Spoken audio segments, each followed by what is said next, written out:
গল্প সমগ্রই আপনাদের স্বাগত। আজকের গল্প লেখক হরিনারায়ণ চট্টোপাধ্যায়ের লেখা ভৌতিক।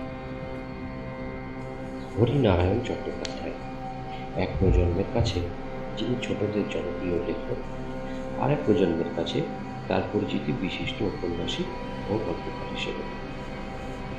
হরিনারায়ণ চট্টোপাধ্যায়ের জন্ম 23শে মার্চ 1916 সালে কলকাতার ভবানীপুরে।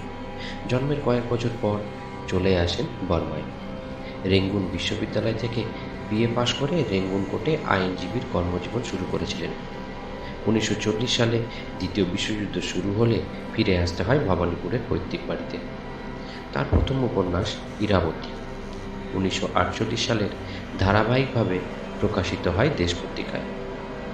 ছোটদের জন্য লেখা বইয়ের মধ্যে অন্যতম হল ভয়ের মুখোশ ও পাথরের চোখ। তার কাহিনী থেকে অনেক সিনেমা তৈরি হয়েছে।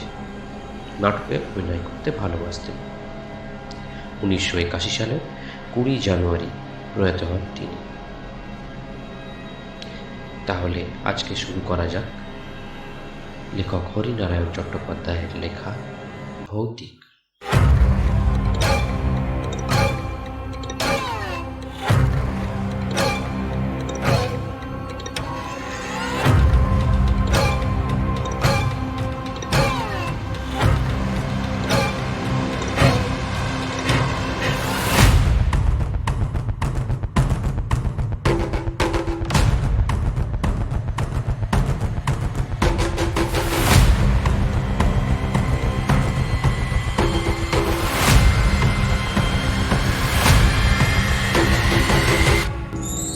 ভূত আছে কি না এ নিয়ে তর্ক বহুদিনের। ভগবানের অস্তিত্ব নিয়েও এ ধরনের তর্ক আদিম যুগ থেকে চলে আসছে। দুটো তর্কেরই আজও নিষ্পত্তি হয়নি। বিজ্ঞানের যুগে তোমরা হয়তো এসব মানতে চাইবে না। অনুবীক্ষণ আর দূরবীক্ষণ যন্ত্র দিয়ে যা দেখা যায় না তার অস্তিত্বই নেই, এই তোমাদের মত। ভূতের কথা তোমাদের মতন একদিন আমিও বিশ্বাস করতাম না। অনেক জায়গায় ভূত দেখার আমন্ত্রণ পেয়েছি, পোড়ো বাড়িতে রাত কাটিয়েছি, ঘোর অমাবস্যায় শ্মশানে ঘোরাফেরাও করেছি। কিছু চামচিকে আর শেয়াল ছাড়া কিছুই নজরে পড়ে। ভূত সম্বন্ধে আমিও ঘোরতর অবিশ্বাসী হয়ে উঠেছিলাম। এমন সময় ব্যাপারটা ঘটল। ঠিক আমাদের পাশের বাড়িতে থাকে সমর রায়। ছেলেটি দেখতে যেমন সুন্দর, লেখাপড়া তো তেমনই উৎসাহী। বিয়ে পরীক্ষা দেবার আগে মাঝে মাঝে আমার কাছে পড়তে আসত। সেই সময় তার বিদ্যা বুদ্ধি পরখ করার সুযোগ হয়েছিল আমার। তাছাড়া একেবারে পাশের বাড়িতে থাকতো, খুব ছোটবেলা থেকেই তাকে দেখছি। ইদানিং অনেকদিন সমরের সঙ্গে দেখা হয়। শুনেছিলাম পরীক্ষার পর সে বাইরে কোথায় বেড়াতে গেছে। এক সন্ধ্যায় ঘরে বসে একটা বই পড়ছে। বাইরে ঝড়ের আভাস, জানালা দরজার পর্দাগুলো দমকা বাতাসে উঠছে। দু এক ফোঁটা বৃষ্টিও যেন গায়ে এসে পড়ল। কিন্তু বইটা এত ভালো লাগছিল যে উঠে গিয়ে জানলা দরজাগুলো বন্ধ করতেও ইচ্ছা করছিল না। হঠাৎ সশব্দে দরজাটা খুলে ভাবলাম ঝড়। চোখ ফিরিয়ে কিন্তু অবাক হলাম, সমর এসে দাঁড়িয়েছে। উস্কো খুস্কো চুল, পাংশু মুখ। কি সমর, কবে ফিরলে? বইটা মুড়ে প্রশ্ন করল। সমর আমার পাশে এসে বসল। এই একটু আগে জামা কাপড় ছেড়ে আপনার কাছেই চলে এসেছি। কি ব্যাপার? মনে হলো সমরের বোধহয় জরুরি কোনো কথা বলবার আছে। আপনার সময় হবে এখন? আপনার সঙ্গে একটা কথা আছে। হাসলাম। অফুরন্ত সময়, বলো কি তোমার কথা? আপনি ভূতে বিশ্বাস করেন মাস্টারমশাই? এই প্রশ্ন হাজার হাজার জায়গায় শুনেছি। সোজাসুজি উত্তর না দিয়ে বললাম, কি বলতে চাইছো বলো তো? মৃত্যুর পরে মানুষ শেষ হয়ে যায় না মাস্টারমশাই। ভূত বলুন, আত্মা বলুন, তারা আছে। মাঝে মাঝে তারা দেখাও দেয়। বুঝলাম, কোনো কারণে সমর খুব উত্তেজিত হয়েছে। অনেকেরই রজ্জুতে সর্পভ্রম হয়, আধো অন্ধকারে গাছপালা দেখে ভূত প্রেত কল্পনা করে, কিংবা বদমাইশ লোকের প্রতারণায় ভুলে মনে করে অশরীর কিছু একটা দেখেছে। সমরের পিঠে হাত রেখে বললাম, মাথা ঠান্ডা করে বলো তো কি হয়েছে? সমর কোচার খুঁট দিয়ে মুখ আর কপাল মুছে নিল। তারপর একটু দম নিয়ে বলতে আরম্ভ করল, লখনৌতে আমার এক পিসি আছে, আপনি জানেন বোধহয়। হ্যাঁ, তোমার কাছেই শুনেছি। তিনি কোনো এক স্কুলের শিক্ষিকা, তাই না? সমর ঘাড় নাড়ল। পিসি বৈজনাথ শিক্ষা সদনে পড়ান। তিনি অনেক দিন ধরে তার কাছে আমাকে যেতে লিখছিলেন, কিন্তু একটার পর একটা ঝঞ্ঝাটের জন্য যাওয়া আর হয়ে ওঠে। তাই পরীক্ষার পর ভাবলাম, এখন তো প্রচুর অবসর, এবার একটু ঘুরে আসি। মাসখানেক আগে দেরাদুন এক্সপ্রেসে রওনা হয়ে গেলাম। তোমার বাবার কাছে শুনেছি। আমি কোচের ওপর পাটা তুলে ভালো হয়ে বসলাম। আপনি শুনলে হাসবেন, এই জীবনে আমার প্রথম রেলযাত্রা। কাজে উৎসাহের অন্ত ছিল না। প্রত্যেক স্টেশনে ট্রেন থামতেই আমিও নেমে প্ল্যাটফর্মে পায়চারি করতে আরম্ভ করি। গার্ডের হুইসেলের সঙ্গে সঙ্গে ছুটে এসে কামরায় উঠি, কিন্তু এক স্টেশনে বিপদ ঘটল। আমি সোজা হয়ে বসলাম। কি, ট্রেন ছেড়ে দিল তো?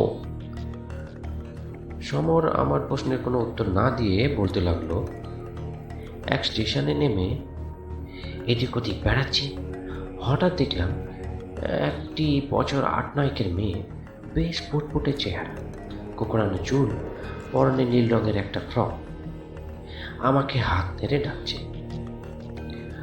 প্রথমে ভাবলাম আমারই ভুল হয়েছে, মেয়েটি বোধহয় অন্য কাউকে ডাকছে। এদিক ওদিক চেয়ে দেখলাম, না, আর কেউ তো ধারে কাছে নেই। মেয়েটিকে বাঙালি বলেই মনে হলো। প্ল্যাটফর্মের ওপর বেশিরভাগই অন্য জাতের জটলা। মেয়েটির সঙ্গে চোখাচোখি হতে আমায় সে হাতছানি দিয়ে ডাকলো। ভাবলাম, বিদেশে মেয়েটি নিশ্চয় কোনো বিপদে পড়েছে, আমাকে স্বজাতি দেখে সাহায্য চাইছে। মেয়েটির দিকে এগিয়ে গেলাম। মেয়েটি দাঁড়িয়েছিল। আমি এগোতেই সে চলতে শুরু করলো স্টেশনের বিশ্রাম কক্ষের দিকে। বুঝতে পারলাম, সম্ভবত ওই বিশ্রাম কক্ষে তার কোনো আত্মীয় বা আত্মীয়া বিপদে পড়েছে, কিংবা হঠাৎ অসুস্থ হয়ে পড়েছে। কিন্তু না, বিশ্রাম কক্ষের সামনে একটু দাঁড়িয়ে মেয়েটি ঘাড় ফিরিয়ে আমাকে দেখে আবার হাত নেড়ে ডেকে আরও এগিয়ে গেল।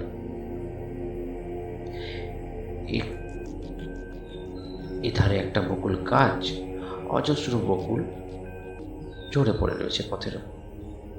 পাশে স্টেশনের সীমানার রেলিং। মেয়েটি তার কাছে গিয়ে দাঁড়াল। আমি জোরে জোরে হেঁটে মেয়েটির কাছে গিয়ে দাঁড়ালাম। আর ঠিক সেই সময় আমি আর উৎকণ্ঠা দমন করতে পারলাম না। জিজ্ঞাসা করলাম, কি হলো? হুইসেল দিয়ে ট্রেনটা ছেড়ে দিল। এদিকে দেখি মেয়েটা উধাও, এক নিমেষে যেন মুছে গেল। আমি ট্রেনের দিকে ছুটলাম, কিন্তু ধরতে পারলাম না। দুরন্ত গতিতে ট্রেনটা যেন আমাকে চেষ্টা উপহাস করে এগিয়ে গেল। এতক্ষণ পর আমি হাসলাম। এই তোমার ভৌতিক গল্প। মেয়েটি তোমার পোকা বানিয়ে সরে পড়েছে। বয়স কম হলে হবে কি, মেয়েটি ভারী ওস্তাদ মনে হচ্ছে। সমর আমার হাসিতে যোগ দিল না, গম্ভীর গলায় বলল, আমার কাহিনী এখনো শেষ হয়নি মাস্টারমশাই। আমি একটু অপ্রস্তুত হলাম, বললাম, বেশ, বলে যাও। আমি স্টেশন মাস্টারের সঙ্গে দেখা করব ভাবলাম যে ট্রেন ফেল করার কথাটা তাকে গিয়ে জানাই। তিনি পরে স্টেশনে ফোন করে দিলেন যাতে তারা আমার বিছানা আর সুটকেস নামিয়ে রাখতে পারে। এরপরে ট্রেন রাত 9:30টায়, হাতে অঢেল সময়। সমস্ত বিশ্রাম কক্ষগুলো তন্ন তন্ন করে খুঁজলাম। কয়েকজন দেহাতি যাত্রী বসে আছে, মেয়েটি কোথাও নেই। স্টেশনের বাইরে এসে কয়েকটা টাঙাওয়ালাকে মেয়েটির কথা জিজ্ঞেস করলাম, তারা কেউ কিছু বলতে পারল না। আশ্চর্য লাগলো, চোখের সামনে থেকে মেয়েটি কি করে নিশ্চিহ্ন হয়ে গেল। এই প্রচণ্ড দিনের আলোয় কোথায় সে সরে যেতে পারে? আশ্চর্য হবার আমার আরো বাকি ছিল। রাত 7টা নাগাদ সারা স্টেশনে হইচই, সবাই খুব ব্যস্ত। গিয়ে খবর নিতেই চমকে উঠলাম, দেরাদুন এক্সপ্রেসের সঙ্গে একটা মালগাড়ির ভীষণ ধাক্কা লেগেছে। অনেক লোক আহত হয়েছে, মারা গেছে বেশ কয়েকজন। আপাতত সব গাড়ি বন্ধ।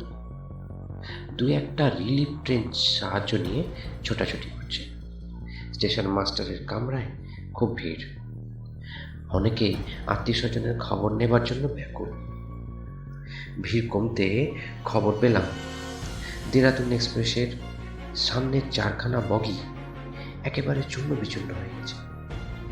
সামনের 3 নম্বর বগিতে আমার থাকার কথা। সেই মুহূর্তে নতুন করে আমার মেয়েটির কথা মনে পড়ল।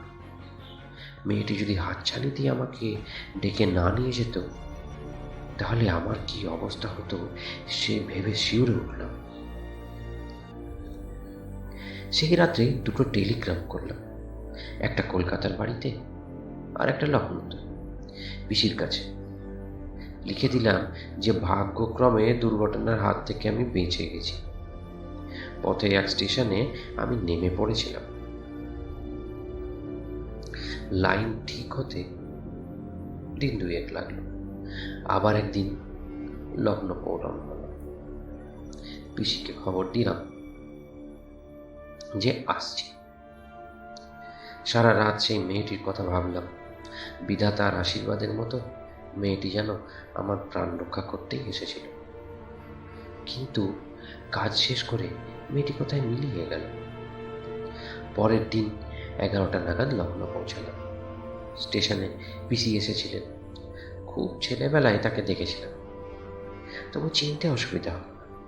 পিসির চেহারা প্রায় একই রকমই আছে। প্রণাম করতেই বুকে জড়িয়ে ধরলেন, বললেন, খবরের কাগজে ট্রেন দুর্ঘটনার খবর পড়ে আমার যা অবস্থা হয়েছিল, কেবল মনে হচ্ছিল এর জন্য আমিই দায়ী। আমি বারবার তোকে আসতে লিখেছিলাম। তারপর তোর টেলিগ্রামটা পেয়ে ধরে ফেললেন। কি ব্যাপার বলতো? সব ব্যাপারটা বললে পিসি হয়তো বিশ্বাসই করতে পারে, বিশেষ করে তিনি যখন স্কুলে বিজ্ঞান পড়ান। কাজে মেয়েটির ব্যাপারটা বেমালুম চেপে গিয়েছিল। চা খেতে খেতে একটা স্টেশনে নামলাম আর ট্রেনটা ছেড়ে দিল পিসি। ছুটে গিয়েও ট্রেনটা ধরতে পারলাম না। এই বলেই কাটিয়ে দিলাম। পিসি স্বস্তির নিঃশ্বাস ফেলে বললেন, ভগবান তোকে বাঁচিয়েছে, জন্ম জন্ম যেন তোর চা খাওয়ার নেশাটা থাকে। দুজনে টাঙ্গাই উঠলাম। প্রায় 8 ঘন্টারও ওপর চলার পর একটা বাড়ির সামনে টাঙ্গাটা থামল। পিসি নেমে চিৎকার করলেন, সুন্দর, হ্যাঁ সুন্দর। একটি ছোকরা নেমে এলো। আমার সুটকেস আর বিছানা নিয়ে আবার উঠে গেল উপরে। পিসির পেছন পেছন আমিও উপরে উঠে এলাম। মাঝারি সাইজের একটা ঘর দিকে পিসি আঙুল দেখিয়ে বললেন, ওই ঘরটা তো, যা জামা কাপড় ছেড়ে নে, আমি জল খাবারের বন্দোবস্ত করি। শরীর খুবই ক্লান্ত ছিল। ঘরের মধ্যে ঢুকে একটা চেয়ারের ওপর নিজেকে ছেড়ে দিলাম। এক কোণে একটা টেবিল, তার উপর বাতিদান, একটা আলনা, ছোট একটা খাট, দেয়ালে গোটা তিনেক ছবি। সামনের ছবিটার দিকে চাইতে সমস্ত শরীর বিদ্যুৎ পৃষ্ঠের মতো যেন কেঁপে উঠল। উঠে দাঁড়িয়ে পড়লাম। মনে হলো ভয়ের কালো একটা ছায়া আমাকে আবৃত করার চেষ্টা করছে। তাড়াতাড়ি বাইরে এসে ডাকলাম, পিসি, পিসি। পিসি বোধহয় নিচের রান্নাঘরে ছিলেন। কোনো সাড়া পেলাম না, কিন্তু পিসি আমার একান্ত প্রয়োজন, লাগবেই ওনাকে আমার। আমি তাড়াতাড়ি সিঁড়ির মাঝ বরাবর নেমে এসে আবার ডাকলাম, পিসি, ও পিসি। এতক্ষণে আমার ডাক পিসির কানে পৌঁছল। হন্তদন্ত হয়ে পিসি সিঁড়ির কাছে এসে বললেন, কি রে, কি হয়েছে? একটু ঘরে এসো তো। আমি ছুটে উপরের ঘরে এসে দাঁড়ালাম। হাঁপাতে হাঁপাতে পিসিও এলেন একটু পরে। কি হলো রে তোর? শরীর খারাপ হয়নি তো? এত ঘামছিস কেন? জামার আস্তিন দিয়ে কপালের ঘামের বিন্দু মুছে ফেললাম। না, আমার শরীর ঠিক আছে, কিন্তু এই ছবিটা কার? এই এই যে। হাত দিয়ে সামনের ফটোটা দেখালাম। পিসি বললেন, ওটা টুনুর ফটো, আমার মেয়ে টুনু। তোমার মেয়ে? হ্যাঁ, তুই তাকে দেখিসনি। তো জন্মাবার বছরখানেক আগেই টুনু মারা গেছে টাইফয়েডে। বোধহয় বছর 8 বয়স হয়েছিল। শেষের দিকে পিসির কণ্ঠস্বর একটু গাঢ় হয়ে এলো, কিন্তু ঠোঁট কামড়ে থেমে গেল। কিন্তু কি রে, কি বলবি বল? পিসি বললেন। তুমি কি বিশ্বাস করবে পিসি? বিশ্বাস করবার কথা নয়। কথাটা বল, তবে তো বুঝবো বিশ্বাস করার কথা কি না। পিসি আমার ভাবভঙ্গি দেখে রীতিমতো বিস্মিত হলেন। টুনুদির সাথে আমার দেখা হয়েছে পিসি। আমার কথা শেষ হওয়ার আগেই পিসি ধপাস করে চেয়ারে বসে পড়লেন। ভাবলেন নির্ঘাত ছেলেটার মাথা খারাপ হয়েছে। একটু একটু করে সব বললাম।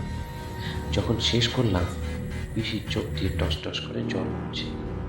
পিসি বিজ্ঞান পড়ান, কিন্তু একটি কথা প্রতিবাদ করলেন না, কিছু অবিশ্বাস করলেন না। শুধু বললেন, টুনুই তোর প্রাণ বাঁচিয়ে দিয়েছে। এবার সমর আমার দিকে একটু ঘুরে বসলো। বলুন মাস্টার মশাই, কি করে এটা সম্ভব? মারা যাবার পর কি আত্মার স্নেহ, দয়া, মায়ার আকর্ষণ থাকে? নিজের আত্মীয়দের বাঁচাবার জন্য তারা কি মানুষের দেহ ধরে আবার ফিরে আসতে পারে মরলোকে? বাইরে ঝড়ের সঙ্গে প্রবল বৃষ্টিও শুরু হয়েছে। আম গাছের একটা ডাল জানালার পাল্লায় মাথা টুকছে অনবরত। জলের ঝাপটায় ঘরের অনেকখানি ভিজে গেছে। সেই দিকে চুপ করে বসে পড়লাম। কি উত্তর দেব সমরের প্রশ্নের?